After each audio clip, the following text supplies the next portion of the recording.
Hello everyone, आप सभी को हर किस्म का प्यारा प्यारे से गुड मॉर्निंग। चलो बाबू, हम लोग केमिकल काइनेटिक्स में हिंदी मीडियम में नेक्स्ट लेक्चर को देखते हैं।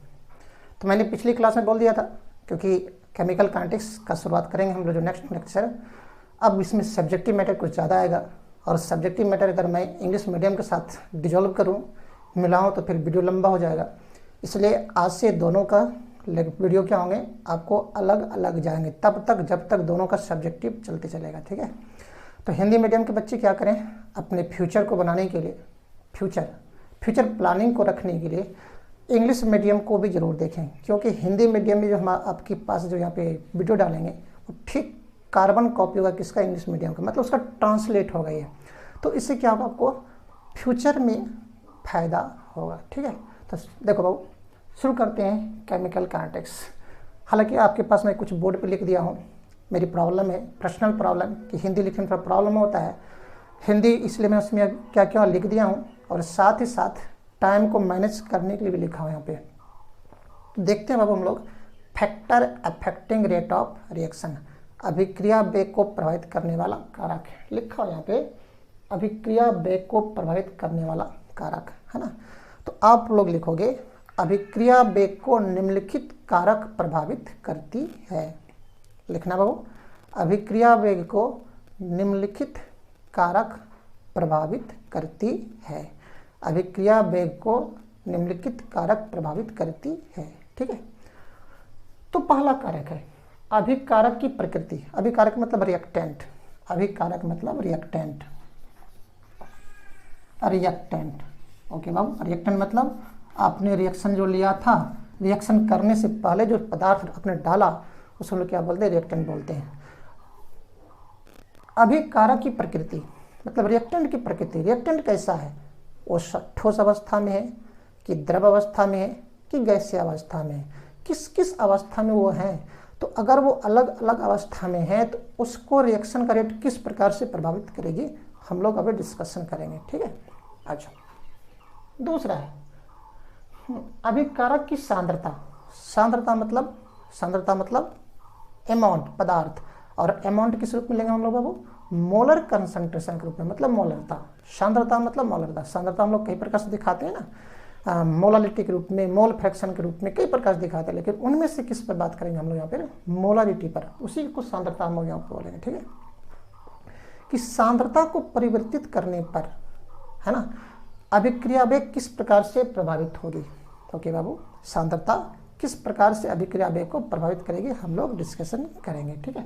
तीसरा है टेम्परेचर, ताप। अगर ताप को बढ़ाऊं या ताप को घटाऊं तो अभिक्रिया वेग किस प्रकार से प्रभावित होंगे, उसके बारे में भी हम लोग यहाँ पर डिस्कशन करेंगे। ओके बाबू। चौथा है कैटलिस्ट, उत्प्रेरक। पहले तुम लोग इसमें जानेंगे कि उत्प्रेरक क्या है ना, कैटलिस्ट क्या है। ओके बाबू। और तब फिर देखेंगे कैटलिस्ट के उपस्थिति में या अनुपस्थिति में, मतलब कैटलिस्ट जब डाला जाए या कैटलिस्ट उसमें नहीं डाला जाए, तब अभिक्रिया वेग किस प्रकार से प्रभावित होंगे। ठीक है। नेक्स्ट है दाब, जिसको मैं बोलते हैं प्रेशर। प्रेशर को बढ़ाने पर या घटाने पर अभिक्रिया वेग किस प्रकार से प्रभावित होंगे। ठीक है। नेक्स्ट है सनलाइट, सूर्य की रोशनी की उपस्थिति, एक्सपोजर ऑफ सनलाइट। कुछ ऐसे रिएक्शन हैं जिसे होने के लिए सूर्य की प्रकाश की उपस्थिति जरूरी है। अगर सूर्य की प्रकाश की उपस्थिति नहीं हो, मतलब अंधेरा हो, तो वहाँ पर वैसा रिएक्शन नहीं होता है। वैसे रिएक्शन को होने के लिए सूर्य की उपस्थिति की होना जरूरी है। ऐसे रिएक्शन को नाम देंगे हम लोग फोटोकेमिकल रिएक्शन, हम लोग डिस्कशन करेंगे। देखो, इसके अलावा और कई फैक्टर्स हैं, जो कि रिएक्शन के रेट को प्रभावित करती है, लेकिन हमने आपको उनमें से मेन फैक्टर को लिख दिया हूँ। इन मेन फैक्टर में से भी आपके पास जो सबसे इम्पॉर्टेंट फैक्टर है वो कौन है, अभिकारक की सांद्रता, ताप और कैटलिस्ट, जहाँ से आपको बोर्ड बार बार क्वेश्चन करते रहते हैं। इस तीनों पॉइंट से सांद्रता किस प्रकार से प्रभावित करती है, ताप किस प्रकार से प्रभावित करती है, कैटलिस्ट किस प्रकार से प्रभावित करती है, इस तीनों पॉइंट से आपसे बोर्ड बार बार क्वेश्चन रिपीट करते रहते हैं। लेकिन अगर ऑब्जेक्टिव की बात आए तो ऑब्जेक्टिव में आपसे यहाँ कहीं से भी पॉइंट उठा सकता है। जैसे क्वेश्चन कर दे, निम्नलिखित में कौन सा कारक अभिक्रिया वेग को प्रभावित करती है, तीन में से कोई भी दे दे होगा, है ना। जैसे कि सांद्रता, ताप, कैटलिस्ट, दाब, सूर्य प्रकाश, उनमें से कोई भी कारक दे तो आप उनमें से क्या करना, टिक मार देना, ठीक है। चलो बाबू, तो हम लोग क्या करते हैं, सबसे पहले अभिकारक की सांद्रता, अभिकारक की प्रकृति बात करते हैं, तब से बात करेंगे, तब इस पे, तब इस पे, तब इस पे, तब इस पे, मतलब और पे। ओके, चलो आप क्या करो, आप कॉपी और कलम निकालो, किताब निकालने की आवश्यकता नहीं है, किताब आप घर में बैठ कर स्टडी करने की आदत डालेंगे और नोट बनाते चलो। आपका नोट आपका पूंजी है। अगर आपके पास ये पूंजी नहीं है, मतलब कौन सा, अपना नोट, तो बार बार जिंदगी में स्ट्रगल करते रह जाओगे, असफलता आपके पास चलते चलेंगे। ये कहोगे कि मैं दूसरे के नोट्स बना लूँ, नहीं, आप अपना नोट्स बनाओ, ठीक है। आ जाओ, अभिकारक की प्रकृति, नेचर ऑफ रिएक्टेंट, है ना, नेचर ऑफ रिएक्टेंट। इसका इंग्लिश जो आप हेडिंग है, तो इंग्लिश मीडियम की वीडियो को देखकर लिख लेना बाबू, ठीक है। देखो, अभिकारक की प्रकृति, अभिकारक तीन ही प्रकार के होते हैं। मैंने सॉलिड स्टेट में बताया था कि सब्सटेंस आपको तीन स्टेट में एग्जिस्ट करते हैं। एक को बोलते हैं सॉलिड, दूसरे को बोलते हैं लिक्विड और तीसरे को बोलते हैं गैस। मान लिया जाए इसमें कोई सॉलिड सब्सटेंस रखा हुआ है, इसमें लिक्विड है और इसमें क्या है, गैस है। ओके बाबू, तो सॉलिड में जो पार्टिकल्स होते हैं, हम लोग पढ़े हैं कि एक दूसरे से बहुत ही निकट व्यवस्थित होते हैं। सॉलिड में कण जो होते हैं एक दूसरे से बहुत निकट व्यवस्थित होते हैं। क्यों?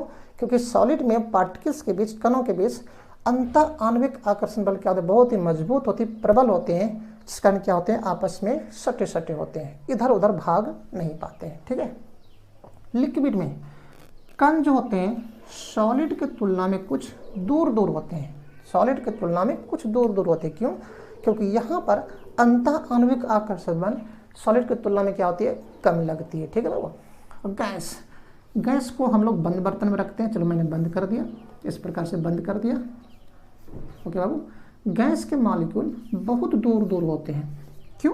क्योंकि इसके मॉलिक्यूल्स के बीच में अंतर आणविक आकर्षण बल लगता ही नहीं है। जब कणों को पकड़ने वाला कोई बल काम ही नहीं करेगा तो क्या करेंगे, ये पार्टिकल इधर उधर भागते रहेगा बर्तन में, कोई इधर कोई उधर कोई उधर, जिग जैग मोशन, इधर उधर, जिसके कारण कणों के बीच में टकराने की संभावना क्या होगी, अधिक बढ़ जाएंगी।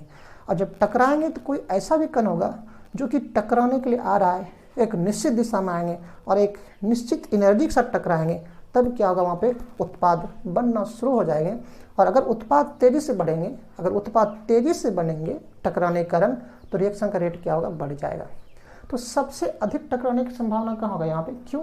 क्योंकि कणों में क्या रैंडम मोशन है, इसके कणों के बीच में रैंडम मोशन है, कोई पकड़ने वाला काम नहीं कर रहा है बल, तो इसलिए क्या होगा, यहाँ पे अधिक आपको रेट ऑफ रिएक्शन मिलेगा। कहाँ पे, सॉलिड में, उससे कम कहाँ पे, लिक्विड में, और उससे कम कहाँ पे, वो गैस में, ठीक है। देखो थोड़ा सा लाइट चले गई है, हम उसका क्या करते हैं, व्यवस्था कर रहे हैं, ठीक है।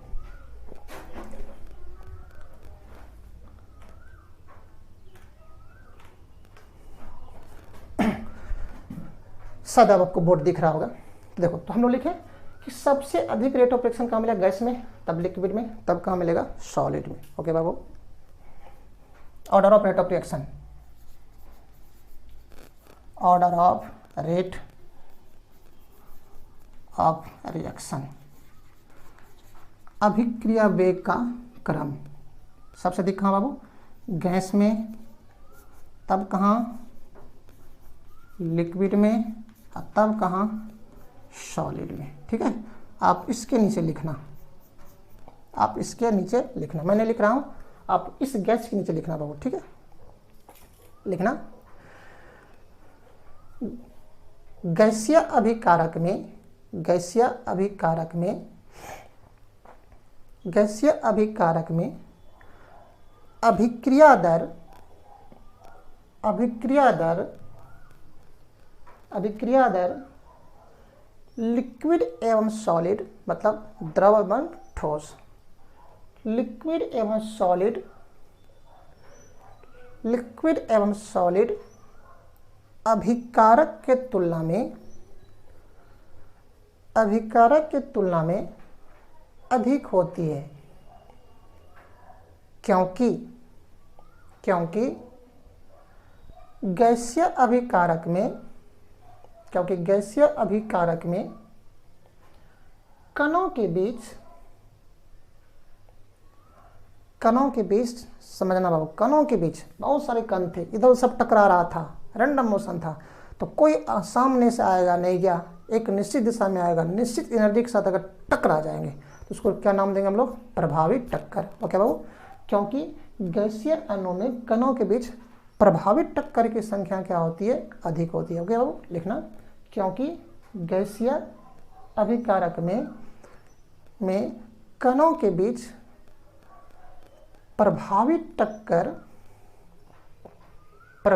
टक्कर की संभावना अधिक होती है। ठीक है, चलो नेक्स्ट है सांद्रता, बहुत इंपॉर्टेंट। सांद्रता, दूसरा है सांद्रता किसका? अभिकारक की सांद्रता। अभिकारक की सांद्रता। ओके बाबू, देखो मैंने कहा था कोई रिएक्टेंट है और ये कोई किसी बर्तन में रिएक्टेंट को डाला, अभिकारक को कुछ डाला, जब आपने समय ही नहीं दिया था, इसके सारे अमाउंट पड़े हुए थे, और जैसे जैसे समय गुजरेगा रिएक्टेंट क्या होंगे? प्रोडक्ट में बदलेगा, है ना। जब बदलेंगे तो इस प्रकार से टाइम दिया आपने, इस एक्सिस पर कंसंट्रेशन मैं डिस्कस कर चुका हूँ। जब आपने टाइम 0 था तो उसमें रिएक्टेंट का बहुत मैक्सिमम अमाउंट था, जैसे समय दोगे रिएक्टेंट के अमाउंट क्या घटेंगे। ओके बाबू, और ऐसा देखा गया है रिएक्टेंट के अमाउंट जब घटेंगे तो रिएक्टेंट का अमाउंट जब घटेंगे तो अभिक्रिया का रेट क्या होती है? घट जाती है। क्यों घटती है? इसको हम लोग कोलिजन थ्योरी से एक्सप्लेन करते हैं। तो आप क्या करोगे, यहाँ पर लिखना, हिंदी वाले बच्चों हेडेड लिखने के लिए बाबू, प्रयोग में यह देखा गया है, ये प्रयोग में देखा गया बाबू, ठीक है, प्रयोग में यह देखा गया है कि अभिक्रिया के दौरान कॉमा देना, अभिकारक की सांद्रता घटने के कारण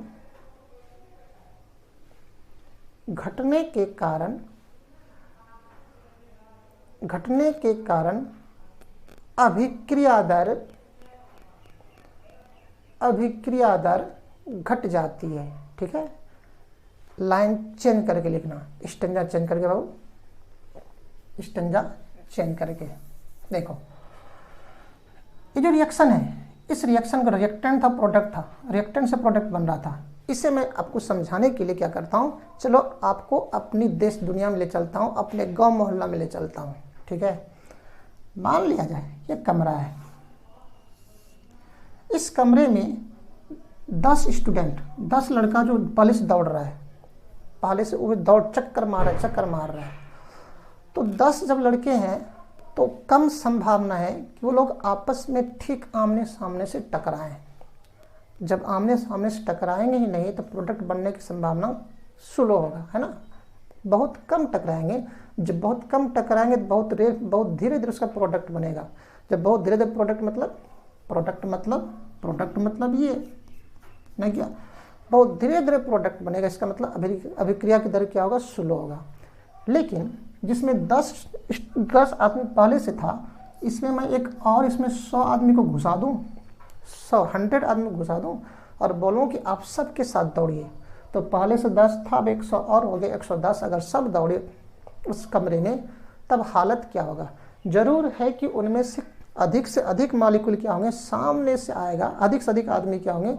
सामने से आएगा, और सामने से आएगा एक निश्चित दिशा भी हो गई और एक निश्चित एनर्जी के साथ आएंगे, तो प्रभावित टक्कर की संख्या बढ़ जाएंगे ना क्या। और जब बढ़ जाएंगे तो क्या होंगे? प्रोडक्ट तेजी से बनना शुरू होगा, इस प्रकार की संभावना तेजी से हो जाएंगे, इस कारण क्या होगा? अभिक्रिया दर बढ़ जाएगी।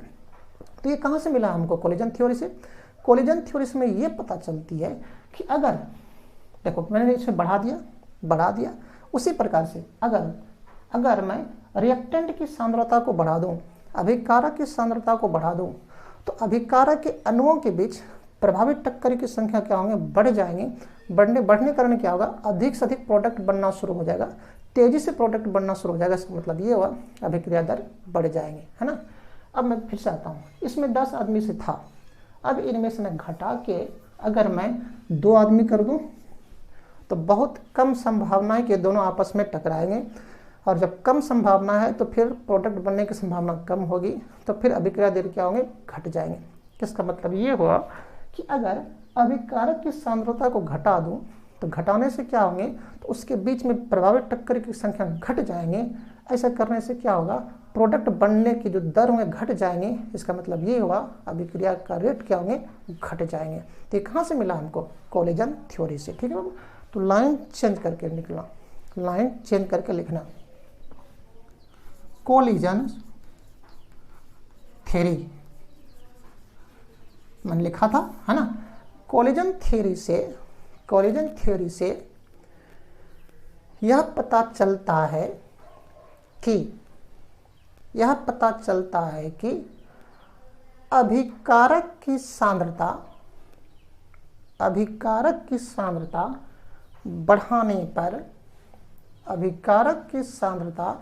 बढ़ाने पर कोमा देना, अभिक्रिया वेग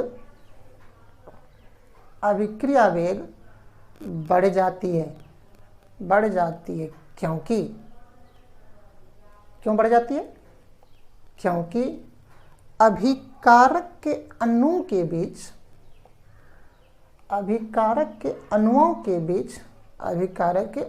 के बीच प्रभावित टक्कर की संख्या, थोड़ा सा तेज लिखोगे बाबू, प्रभावित टक्कर की संख्या बढ़ जाती है ना, बढ़ जाती है। तो क्या हुआ कि अगर आप रिएक्टेंट की सांद्रता को बढ़ा दोगे, उसमें और मात्रा बढ़ा दोगे, तब मात्रा बढ़ने से क्या होगा, उसमें रिएक्टेंट अधिक से अधिक मॉलिक्यूल में आ गए। अब वहाँ पे भाग दौड़ होंगे, बिना भाग दौड़ तो रिएक्शन होगा नहीं। जब भाग दौड़ होंगे आपस में ज़्यादा टकराएंगे, टकराने से क्या होगा, रिएक्शन का रेट बढ़ जाएगा। लेकिन अगर उसमें से रिएक्टेंट की मात्रा को घटा दो, है ना, तो क्या होंगे, अब प्रभावित टक्कर की संख्या घट जाएंगे, जिस कारण क्या होंगे, अभिक्रिया रेट घट जाएगा। ठीक है, फिर से आप लाइन चेंज करके लिखना, लेकिन अभिकारक की सांद्रता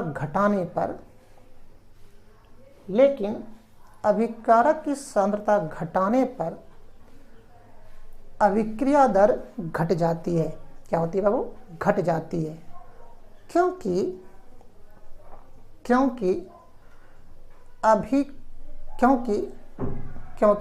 प्रभावित टक्कर की संख्या घट जाती है, ठीक है बाबू। देखो, जो दूसरा जो मैंने केस बताया, सांद्रता किस प्रकार से प्रभावित करेगी, तो किस प्रकार से प्रभावित किया बाबू, कि अगर आप सांद्रता को बढ़ाओगे तो अभिक्रिया वेग बढ़ जाएंगे, अगर आप सांद्रता घटाओगे तो अभिक्रिया वेग क्या होंगे, घट जाएंगे, है ना। तो आपको इसी से क्वेश्चन इस प्रकार से पूछेगा, बोर्ड में क्वेश्चन पूछेगा, ओके बाबू, क्वेश्चन पूछेगा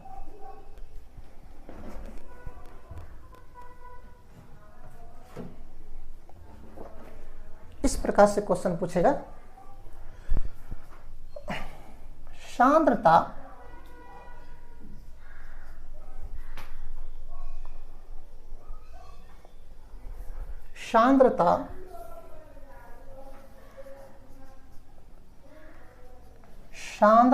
को परिवर्तित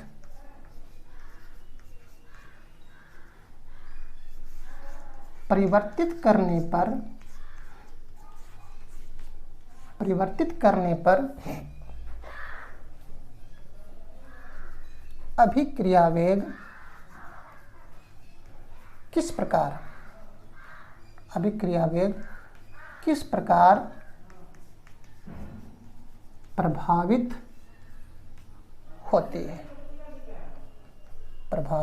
है। ओके बाबू, मैं लिखा हूं, सांद्रता को परिवर्तित करने पर अभिक्रिया वेग किस प्रकार प्रभावित होती है। तो परिवर्तित 2 प्रकार से परिवर्तित होगा। क्या आप सांद्रता बढ़ा रहे हो क्या, या सांद्रता घटा रहे हो क्या, है ना। सांद्रता बढ़ाओगे तो प्रभावित टक्कर की संख्या बढ़ जाएगी, तो अभिक्रिया वेग क्या होंगे, बढ़ जाएंगे।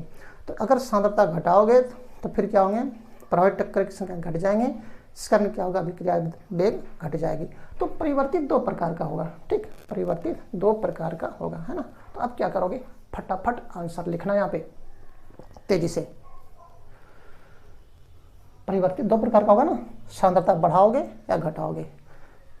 अभिकारक की सांद्रता बढ़ाने पर, तेजी से बाबू, अभिकारक की सांद्रता बढ़ाने पर, अभिकारक की सांद्रता बढ़ाने पर को मदना, अभिकारक के अणुओं के बीच, अभिकारक की सांद्रता बढ़ाने पर को मदना, अभिकारक के अणुओं के बीच प्रभावित टक्कर बढ़ जाती है, प्रभावित टक्कर बढ़ जाती है।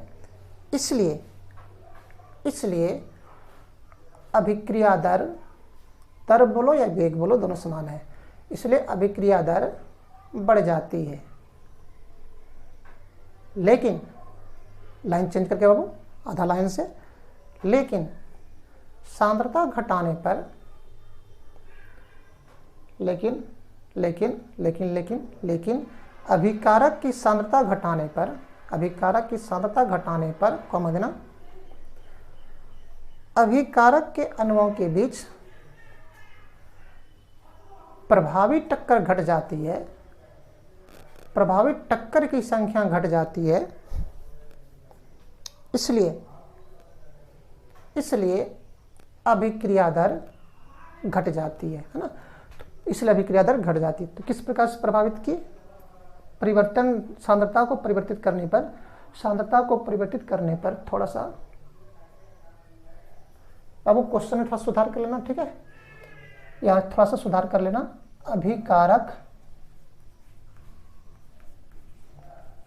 अभिकारक की सांद्रता, या थोड़ा सा लिखना, सुधार कर लेना क्वेश्चन में, अभिकारक की सांद्रता को परिवर्तित करने पर अभिक्रिया वेग किस प्रकार से प्रभावित होगी, ठीक है। इसी क्वेश्चन को अगर ऐसा कर दे, क्वेश्चन को कि सांद्रता बढ़ाने पर, सांद्रता बढ़ाने पर किसका बढ़ाओगे, रिएक्टेंट का बढ़ाओगे ना, प्रोडक्ट का तो नहीं बढ़ाओगे। सांद्रता बढ़ाने पर अभिक्रिया वेग या दर बढ़ती है ना। क्यों, तो क्या हम लोग इसका आंसर नहीं कर पाएंगे क्या, सांद्रता बढ़ाने पर अभिक्रिया दर बढ़ती है, क्यों, तो हम लोग सिंपल से आंसर लिखेंगे, सांद्रता बढ़ाने पर अभिकारक के अणुओं के बीच प्रभावित टक्कर की संख्या बढ़ जाती है, इसलिए क्या होती है, अभिक्रिया वेग बढ़ती है ना। फट से आंसर कर लो, हालांकि इसका आंसर मैं ऊपर में करवा दिया हूं, आंसर कर लोगे बाबू। सांद्रता बढ़ाने पर अभिकारक के अणुओं के बीच प्रभावित टक्कर की संख्या बढ़ जाती है, इसलिए अभिक्रिया वेग बढ़ जाती है ना। तो आप क्या करो, अब जो बाकी सब इसका फैक्टर है हम नेक्स्ट क्लास में डिस्कशन करते हैं। टेम्परेचर हो गया, कैटलिस्ट हो गया, क्योंकि अगर अभी डिस्कशन करो तो वीडियो बहुत लंबा हो जाएंगे। तो आप क्या करो बाबू, इसे तैयार करके रखो। ये सब क्वेश्चन वाइटल क्वेश्चन होते हैं, 2 नंबर में पूछते हैं, कभी 2 नंबर में, कभी 3 नंबर में, जैसा भी हो आप परिस्थिति के अनुसार काम करना। 1 नंबर में पूछे तो 1 नंबर की तरह लिखना, 2 नंबर में पूछे 2 नंबर की तरह लिखना, जैसा भी हो वैसा काम करना है, ठीक है। तो आप इसे तैयार करके रखो बाबू, अपना नोट खुद बनाओ, दूसरे पर डिपेंड नहीं रहना, ठीक है। तो चलो हम लोग नेक्स्ट लेक्चर के लिए फिर से मिलते हैं नेक्स्ट वीडियो के साथ, ओके। क्योंकि थोड़ा सा लाइट का थोड़ा अभाव है, प्रॉब्लम हो रहे हैं, तो मैं फिर से मिलता हूँ। तब तक के लिए आप सबों को RK की तरफ से thank you, best of luck.